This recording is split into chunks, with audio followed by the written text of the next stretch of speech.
สวัสดีค่ะยินดีต้อนรับสู่ Talk Taxi เราเดินทางมาถึงตอนที่ 5 แล้วไปรับชมกันต่อได้เลยความเดิมตอนที่แล้วที่โฮสต์คลับคาโอรุพยายามอย่างหนักเต้นอย่างสุดตัวเพื่อเอาใจฮากินะแต่กลับถูกดูถูกอย่างเจ็บแสบว่าเป็นคนโง่ที่ต้องพยายามมากกว่าคนอื่นหากอยากพิสูจน์ความจริงใจคำพูดนั้นสร้างบาดแผลในใจเขาและทำให้ทุกคนรอบข้างอึดอัดจนโอกาวะทนไม่ไหวและออกมาปกป้องคาโอรุเธอยืนยันต่อหน้าทุกคนว่าเขาไม่ใช่คนโง่ก่อนจะเดินออกจากที่นั่นด้วยความรู้สึกผิดและโทษตัวเองว่าแท้จริงแล้วคนที่โง่ที่สุดอาจเป็นเธอหลังจากพูดจบคาโอรุก็รีบวิ่งตามโอกาวะออกไปทันทีพอทันเขาก็คว้าเธอมากอดโดยไม่ทันคิดโอกาวะตกใจจึงผลักเขาออกอย่างรวดเร็วคาโอรุกล่าวขอบคุณเธอก่อนยอมรับว่าชีวิตที่ผ่านมาเขามักถูกมองว่าเป็นคนโง่เสมอเมื่อได้ยินแบบนั้นโอกาวะรีบปฏิเสธทันทีถ้าบอกว่าเขาไม่ใช่คนโง่เขาเป็นคนที่คุยด้วยแล้วสบายใจเขากับคนอื่นได้ดีและพยายามเต็มที่กับทุกอย่างเสมอถ้าเขาเป็นคนโง่จริงก็ไม่มีทางทำเรื่องแบบที่เขาทำได้เลยคาโอรุชวนโอกาวะกลับพร้อมถามว่าเธอจะไปไหนต่อก่อนจะกระซิบเสนอว่าเธอกับเขาควรไปโรงแรมด้วยกันเพื่อใช้เวลาอย่างมีคุณภาพเถอะคำพูดนั้นทำให้โอกาวะชะงักตกใจทันทีคาโอรุย้ำว่าโดยปกติเขาไม่คิดจะนอนกับลูกค้าแต่ยกเว้นเธอเพียงคนเดียวคำพูดนั้นทำให้โอกาวะโกรธเธอตอบกลับทันทีว่าเขากำลังมองเธอเป็นผู้หญิงราคาถูกงั้นหรอเธอยืนยันว่าไม่ได้ต้องการอะไรแบบนั้นและเธอก็ไม่ใช่ผู้หญิงอย่างที่เขาคิดก่อนจะหันหลังเดินหนีไปทันทีคาโอรุตะโกนถามโอกาวะตามหลังด้วยความคับข้องใจว่าเธอต้องการให้เขาเลิกเรียนไปเลยจริงๆหรือเปล่าคำถามนั้นทำให้เธอหยุดฟังและคาโอรุก็รีบยืนยันว่าเขาพร้อมจะเปลี่ยนแปลงเขาสัญญาว่าจะตั้งใจทำการบ้านและไม่ทิ้งความรับผิดชอบอีกต่อไปเมื่อได้ยินแบบนั้นโอกาวะจึงยอมตกลงและคำตอบของเธอก็ทำให้คาโอรุดีใจอย่างเห็นได้ชัดเพราะนี่คือครั้งแรกที่มีคนเชื่อใจและยื่นโอกาสให้เขาจริงๆ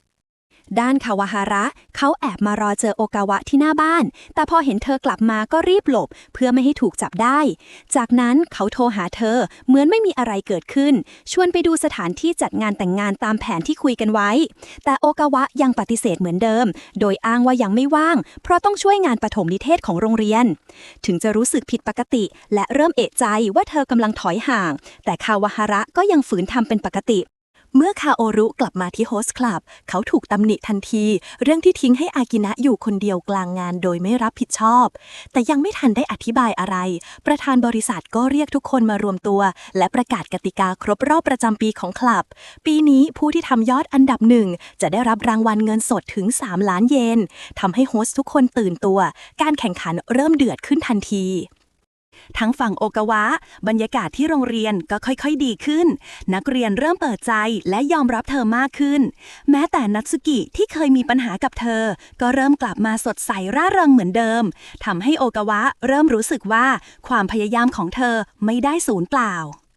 ด้านแม่ของคาโอรุเธอกำลังเจอปัญหาอีกครั้งแฟนใหม่ของเธอกำลังมีปัญหาเรื่องเงินเพราะร้านทำผมที่เขาเปิดเรื่องขาดทุนและเสี่ยงจะไปต่อไม่ได้เขาจึงกดดันให้เธอโทรไปขอเงินคาโอรุอีกครั้งแต่เธอไม่อยากรบกวนผู้เป็นลูกเลยพยายามแนะนำอย่างมีเหตุผลว่าถ้าร้านไปไม่รอดจริงๆก็ให้ลองหางานใหม่ทำแทนคำพูดที่มีเหตุผลของเธอกลับกลายเป็นเชื้อไฟทำให้ผู้ชายคนนั้นโมโหทันทีเขาระเบิดอารมณ์ใส่เธออย่างรุนแรงแม้กระทั่งต่อหน้าเด็กที่ยืนอยู่ตรงนั้นโมโมโกะนัดพบซึบาสะเพื่อคุยเรื่องคดีโฮสต์อันดับ1ที่ถูกแทงซึบาสะบอกว่าเคยเจอกับโฮสต์ที่ถูกแทงมาก่อนผู้ชายคนนั้นจะตัดขาดจากลูกค้าทันทีถ้ามีปัญหาเรื่องเงินไม่สนความสัมพันธ์เขามองว่าวงการโฮสต์ไม่มีที่ว่างให้สามัญสำนึกธุรกิจอย่างเดอะโจ๊กเกอร์เติบโตเร็วผิดปกติแปลว่าต้องมีบางอย่างอยู่เบื้องหลังแต่เมื่อโมโมโกะถามต่อซึบาสะไม่ยอมเล่าเพิ่มเติมและตั้งเงื่อนไขว่าถ้าเธอยอมไปเดทด้วยเขาจะยอมพูดโมโมโกะปฏิเสธทันทีแล้วทั้งคู่ก็แยกย้ายกัน โมโมโกะเหลือไปเห็นคาวาฮาระที่ยืนรออยู่ไม่ไกลคาวาฮาระเปิดคำถามว่าเขาบังเอิญเห็นโอกาวะไปที่โฮสต์คลับเดอะโจ๊กเกอร์แล้วอยากรู้เธอไปบ่อยไหมก่อนจะรีบแก้ตัวว่าที่ถามก็เพราะเป็นห่วงในฐานะคู่มั่นและอาจมีผลต่ออนาคตของทั้งคู่ โมโมโกะตอบกลับอย่างนิ่งๆว่าไม่ต้องกังวลเพราะโอกาวะเคยอธิบายแล้วว่าที่ไปที่นั่นเป็นเรื่องของลูกศิษย์ที่มีปัญหากับคลับนั้นคาวาฮาระฟังแล้วก็โล่งใจก่อนจะขอตัวกลับไปแต่โมโมโกะรู้ดีว่าเขาไม่ได้มาโดยบังเอิญเธอถามตรงๆว่าทำไมไม่พูดให้ชัดว่าแอบตามเธอไปคาวาฮาระนิ่งไปครู่หนึ่งก่อนตอบว่าตัวเองแค่ไม่อยากมีปัญหาเรื่องนั้นโมโมโกะไม่ปล่อยผ่านถามต่อว่าจริงๆแล้วเขาตามเธอไปใช่ไหมเขายอมรับแบบอ้อมๆว่าไม่คิดว่าเธอจะจับได้และขอร้องให้เธออย่าบอกใครว่าเขามาหาเพราะเรื่องนี้แต่โมโมโกะไม่รับปากทิ้งให้บรรยากาศเต็มไปด้วยความอึดอัดและความไม่ไว้ใจกันอีกครั้งโอกาวะกำลังปรึกษากับซากุระเกี่ยวกับปัญหาของฮิคารุจากตัวอย่างลายมือที่ได้ตรวจดูพบว่าเป็นลักษณะของผู้ที่มีภาวะดิสเลกเซียซึ่งส่งผลต่อทักษะการอ่านและการเขียนเด็กกลุ่มนี้มักถูกเข้าใจผิดว่าเป็นคนที่ไม่พยายามเท่าคนอื่นทั้งที่ความจริงพวกเขามีปัญหาด้านการประมวลผลภาษาจึงต้องใช้เวลาเรียนรู้มากกว่าคนอื่นทำให้การเรียนในโรงเรียนทั่วไปเป็นเรื่องยากสำหรับพวกเขาจากข้อมูลที่ได้โอกาวะเริ่มเข้าใจมากขึ้นว่าหากต้องการสอนเด็กที่มีภาวะนี้จำเป็นต้องใช้เทคนิคเฉพาะเช่นใช้สีแยกเส้นหรือโครงสร้างของตัวอักษรให้ชัดเจนเพื่อช่วยให้เด็กมองเห็นลำดับและจดจำรูปแบบได้ง่ายขึ้นตอนค่ำโอกาวะไปหาโมโมโกะที่บ้านโมโมโกะเปิดประเด็นทันทีถามตรงๆว่าเธอแอบไปพบฮิคารุมาใช่ไหมและมีความรู้สึกพิเศษกับเขาหรือเปล่าโอกาวะรีบปฏิเสธทันทีว่าไม่ใช่อย่างที่คิดโมโมโกะจึงถามกลับว่าในเมื่อปัญหาของเด็กที่โรงเรียนก็แก้ไปแล้วทำไมถึงยังไปพบฮิคารุอยู่โมโมโกะเตือนอย่างจริงจังว่าถ้ามีปัญหาอะไรควรบอกกันตรงๆเพราะในฐานะผู้หญิงที่มีคู่มั่นแล้วการไปเกี่ยวข้องกับโฮสต์คลับถือว่าไม่น่ามองและอาจมีปัญหาตามมาโอกาวะตอบกลับทันทีว่าไม่จำเป็นต้องกังวลเพราะคาโอรุก็เป็นแค่โฮสต์คนหนึ่งเท่านั้นโมโมโกะลังเลอยู่ครู่หนึ่งก่อนยอมบอกความจริงว่าคาวาฮาระขอไว้ไม่ให้พูดแต่ที่จริงเขากำลังแอบตามโอกาวะและเห็นเธอเข้าโฮสต์คลับมาแล้วโมโมโกะมองว่าปัญหาไม่ได้อยู่ที่คาวาฮาระตามเธอแต่อยู่ที่โอกาวะทำให้เขาไม่ไว้ใจจนต้องทำแบบนั้นแม้โอกาวะจะยืนยันว่าโฮสต์ก็เป็นแค่ผู้ชายคนหนึ่งไม่มีอะไรต้องกังวลแต่โมโมโกะเตือนชัดว่าอย่าไปเจอคาโอรุอีกจะดีกว่าโดยเฉพาะตอนนี้ที่มีคดีโฮสต์ถูกแทงตายและมีความเป็นไปได้สูงว่าเบื้องหลังของเดอะโจ๊กเกอร์ต้องมีอะไรไม่ปกติแน่นอนโมโมโกะปิดท้ายด้วยน้ำเสียงจริงจังเธอไม่อยากเห็นโอกาวะต้องร้องไห้อีกครั้งเหมือนในอดีตโอกาวะเริ่มรู้สึกกดดันจากคำเตือนของโมโมโกะจนระบายออกมาตรงๆว่าโมโมโกะเป็นคนที่ชอบสั่งและควบคุมคนอื่นอยู่ตลอดเหมือนพยายามกดให้คนรอบข้างดูต่ำลงเพื่อยกระดับตัวเองเธอยืนยันว่าแม้จะเป็นเพื่อนกันก็ไม่ได้หมายความว่าต้องบอกทุกอย่างให้รู้และเธอเองก็อยู่ได้โดยไม่ต้องพึ่งโมโมโกะเหมือนกันคำพูดนั้นทำให้โมโมโกะชะงักและเจ็บยังเห็นได้ชัดก่อนตัดสินใจเดินออกไปโอกาวะย้ำตามหลังว่าเธอดูแลตัวเองได้ไม่ต้องให้ใครมายุ่งโอกาวะรีบเดินออกไปทิ้งความสัมพันธ์ของทั้งสองไว้ในบรรยากาศที่เต็มไปด้วยความตึงเครียดด้านคาโอรุที่โฮสต์คลับเขายังคงเร่งทำยอดอย่างหนักเป้าหมายเดียวของเขาตอนนี้คือขึ้นเป็นอันดับหนึ่งให้ได้ไม่ว่าจะต้องแลกด้วยอะไรก็ตามโอกาวะนัดคาวาฮาระมาคุยเพื่อเคลียร์ทุกอย่างให้ชัดเธอพูดตรงๆว่าได้ยินมาว่าเขากำลังตามเธออยู่คาวาฮาระพรีบปฏิเสธทันทีอ้างว่าแค่บังเอิญผ่านไปแถวนั้นแล้วเห็นไม่ได้ตั้งใจตามแต่ก็ย้ำว่าในฐานะคู่มั่นเขามีสิทธิ์กังวลเมื่อเห็นเธอไปสถานที่แบบนั้นโอกาวะฟังอย่างสงบก่อนจะบอกว่าเธอขอเวลาคิดเรื่องนี้สักพักจากนั้นหยิบเหรียญ1 เหรียญวางลงตรงหน้าเขาบอกเป็นนัยอย่างชัดเจนโดยไม่ต้องใช้คำพูดว่าเธออยากให้เรื่องระหว่างเขาและเธอจบลงด้วยดีมากกว่าจะปล่อยให้มันพังไปกว่านี้คาวาฮาระถามโอกาวะตรงๆว่าสิ่งที่เธอกำลังทำมันหมายความว่าอะไรโอกาวะตอบทันทีว่าเธอแค่เสียใจที่เขาไม่เชื่อใจเธอแต่คาวาฮาระสวนกลับว่าเขาจะไว้ใจเธอได้ยังไงในเมื่อเธอไปที่โฮสต์คลับทั้งที่มีคู่มั่นอยู่แล้ว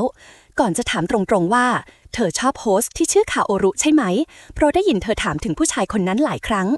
โอกาวะรีบปฏิเสธว่าไม่ใช่อย่างที่คิดก่อนจะตัดสินใจเดินออกจากตรงนั้นทันทีโดยไม่อธิบายอะไรอีก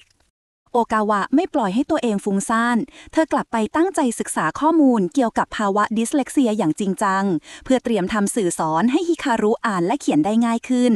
เธอทำแบบฝึกเขียนทีละขั้นฝึกตามเส้นทีละตัวอักษรหวังให้เขาเริ่มจากพื้นฐานช้าๆแต่เข้าใจมากขึ้นทว่าเมื่อถึงวันที่นัดสอนฮิคารุกลับไม่มาเธอรออยู่คนเดียวบนดาดฟ้าโทรหาเขาหลายครั้งแต่ไม่มีใครรับสายความเงียบจากปลายสายทำให้เธอเริ่มรู้สึกไม่แน่ใจว่าเกิดอะไรขึ้นกันแน่ระหว่างที่โอกาวะยืนรอคาโอรุโทรศัพท์ของเธอก็ดังขึ้นโมโมโกะเป็นคนโทรมาเธอเปิดบทสนทนาว่ามีเรื่องอยากเตือนคนที่เป็นประธานของเดอะโจ๊กเกอร์เคยมีประวัติติดคุกและมีแนวโน้มเชื่อมโยงกับพวกใต้ดินโลกของเขาเต็มไปด้วยอันตรายทั้งลูกค้าและพนักงานในคลับมีสิทธิ์ตกเป็นเหยื่อได้ตลอดเวลาเธอแค่ต้องการเตือนให้โอกาวะระวังตัวโอกาวะเงียบไปครู่หนึ่งก่อนจะตอบกลับอย่างจริงใจว่าขอบคุณที่เป็นห่วงบรรยากาศที่เหมือนจะตึงกลับค่อยๆ คลายตัวลงทั้งครูจบการสนทนาด้วยเสียงหัวเราะเบาๆราวกับเรื่องบาดหมางก่อนหน้านี้ไม่เคยเกิดขึ้นค่ำวันนั้นเธอตัดสินใจไปหาคาโอรุที่โฮสต์คลับแต่เมื่อไปถึงกลับไม่เจอเขาเพราะคาโอรุกำลังรับแขกโต๊ะอื่นอยู่ซึบาสะจึงเข้ามาดูแลเธอแทนเขามองเธออย่างสังเกตก่อนถามตรงๆว่าคาโอรุไม่ยอมรับสายเธอใช่ไหมคำถามนั้นทำให้โอกาวะชะงักเพราะมันคือความจริงที่เธอไม่อยากยอมรับซึบาสะเหมือนรู้อยู่แล้วเขาพูดต่ออย่างตรงไปตรงมาว่า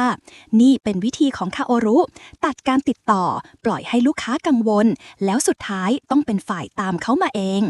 เขาย้ำว่าคาโอรุประกาศไว้ตั้งแต่แรกว่าจะทำให้เธอกลายเป็นลูกค้าเบอร์หนึ่งของตัวเองเพราะเป้าหมายของเขามีแค่อย่างเดียวคือเงินของเธอโอกาวะไม่ได้แสดงท่าทีตกใจแม้แต่น้อยเธอบอกซึบาสะอย่างตรงไปตรงมาว่าเธอรู้แผนนี้ตั้งแต่แรกและที่เขานำเรื่องภายในคลับมาปั่นหัวลูกค้าแบบนี้ถือว่าเป็นความผิดร้ายแรงเธอแค่แกล้งทำเป็นไม่รู้เพื่อดูว่าเขาจะใช้วิธีสกปรกอะไรจัดการเธอต่อไปเท่านั้น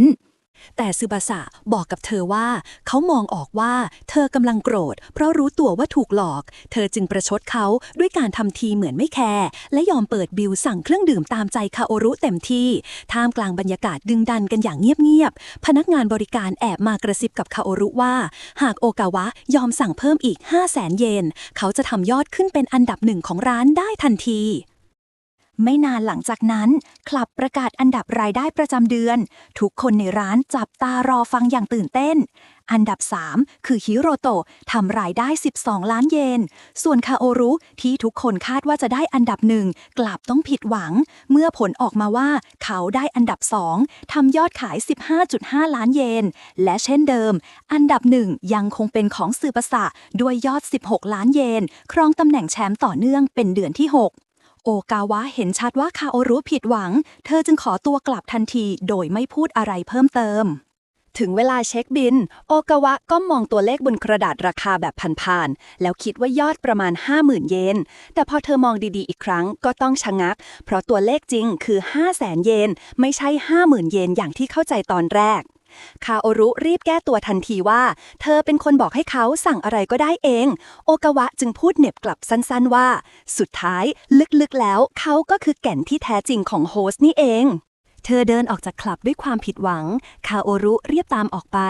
โอกาวะยื่นสมุดแบบฝึกหัดเขียนที่เธอเตรียมไว้ให้พร้อมบอกว่านี่คือสิ่งที่เขาต้องเรียนวันนี้เธอเพียงมองเขาแวบหนึ่งก่อนเดินจากไป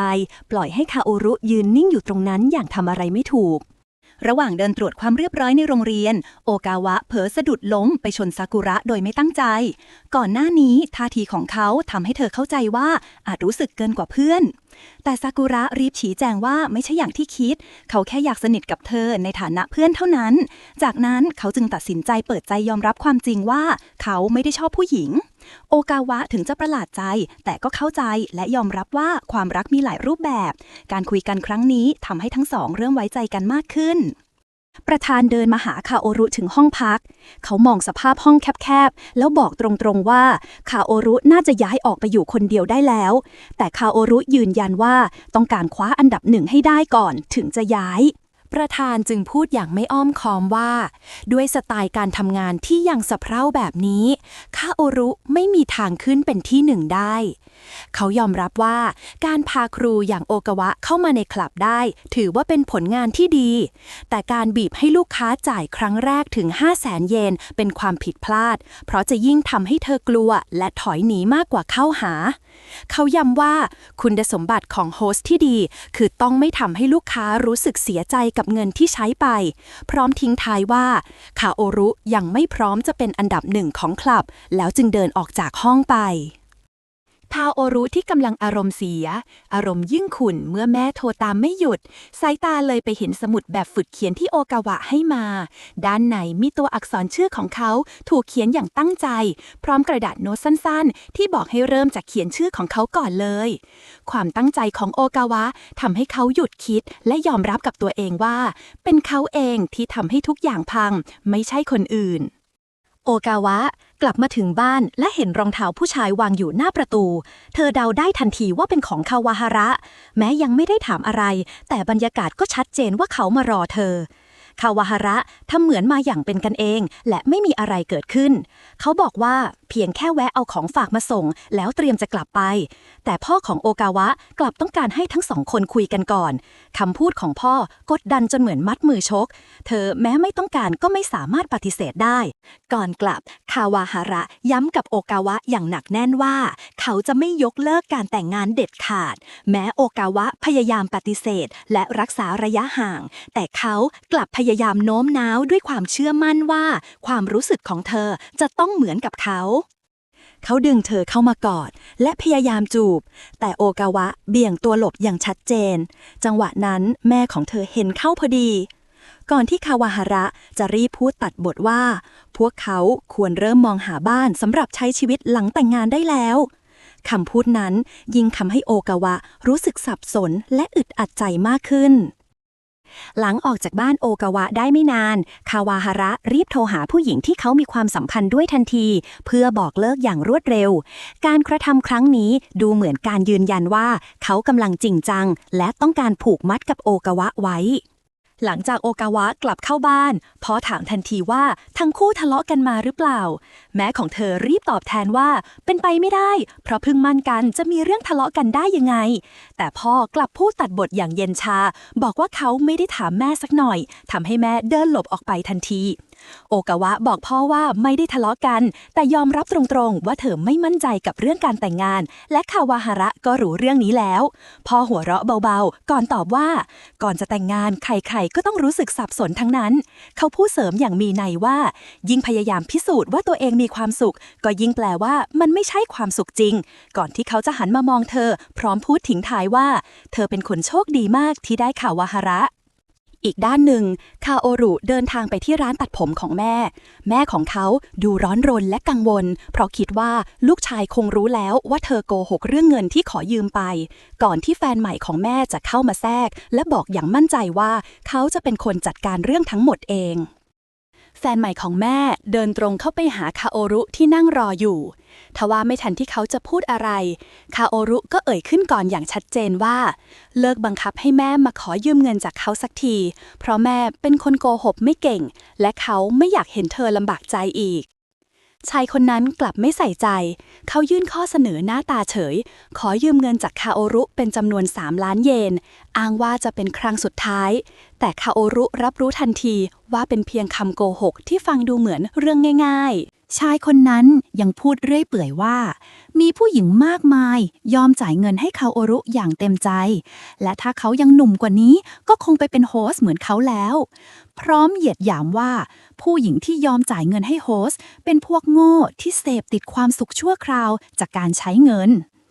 คาโอรุไม่ตอบโต้อะไรก่อนจะลุกออกจากร้านไปทันทีคาโอรุกลับมาถึงห้องและขึ้นไปยืนบนดาดฟ้าเงียบๆตามลำพัง